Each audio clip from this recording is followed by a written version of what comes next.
going to be Kuro out safely. Prey, however, has to run away from his base. SK Telecom looking to take down the final Nexus turrets. It does not look good for Kuro and his team. Coup Tigers are falling. SKT will be your first ever two-time world champions!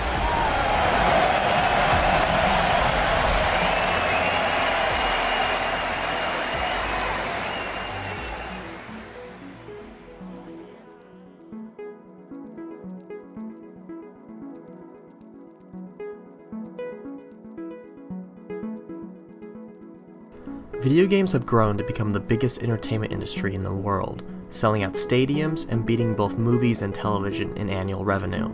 And with everyone carrying a gaming device in their pocket, it looks as if this once niche market has become ingrained into our modern culture. Games are getting bigger and bigger every year, but their fan base and community is only becoming more exclusive. The gaming community is often one of hostility, often lashing out at anything or anyone that threatens to change the games they love. Now, I'm not claiming that the entire gaming community is hostile, but the minority that is more vocal and more dominant online. Get off on this shit.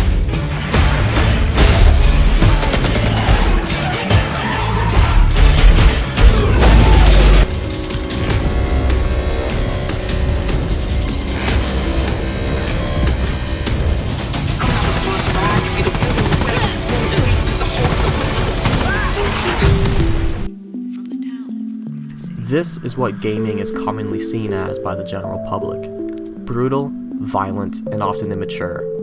And for good reason too. These are the games that sell. These are the games that most hardcore players want. However, with more accessible engines like Unity, games are more diverse than ever before. In fact, there's a relatively new tier of games called indie games. These are games that are typically made by a small crew, sometimes as little as 1 or 2 people. And while their scope cannot compare to games with quadruple their budget or team, their themes and stories often explore riskier territory. Games like Her Story, Fez, Papers, Please, and more offer truly unique experiences that you can't find anywhere else.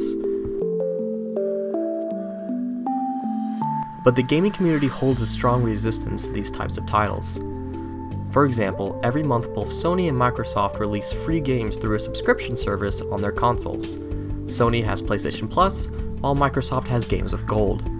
Through this subscription service, gamers end up with between 2 to 4 free games a month, and they're often indie titles. When Sony or Microsoft release the lineups for the month, the videos are often highly disliked on YouTube, and the games are just torn apart in the comments. Most of these games are ripped apart simply due to their aesthetic. Gamers see a game that looks like Super Time Force, and are instantly upset that it doesn't look like Killzone or Knack. In fact, gamers have been begging Sony since the launch of the PS4 to have either Killzone or Knack in the PlayStation Plus library. But just look up these games on Metacritic and compare their scores to the indie games we're getting. The evidence is clear that Sony is giving us the better game. But it all comes down to this perceived value gamers have. When a game looks like this, and retails at a full $60, it is inherently more valuable than a game that looks like this and only retails for $15. But neither looks nor a price tag can place a value on an experience a game can offer. Sometimes the simplest games can pack the biggest punches.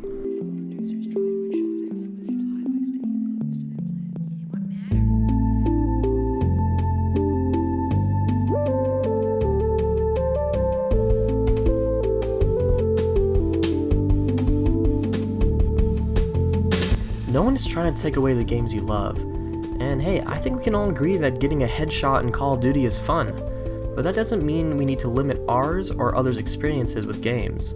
We can be more inclusive. There is room for diversity. We have all witnessed the growth of games over the last decade. Maybe it's time we do a little growing up ourselves.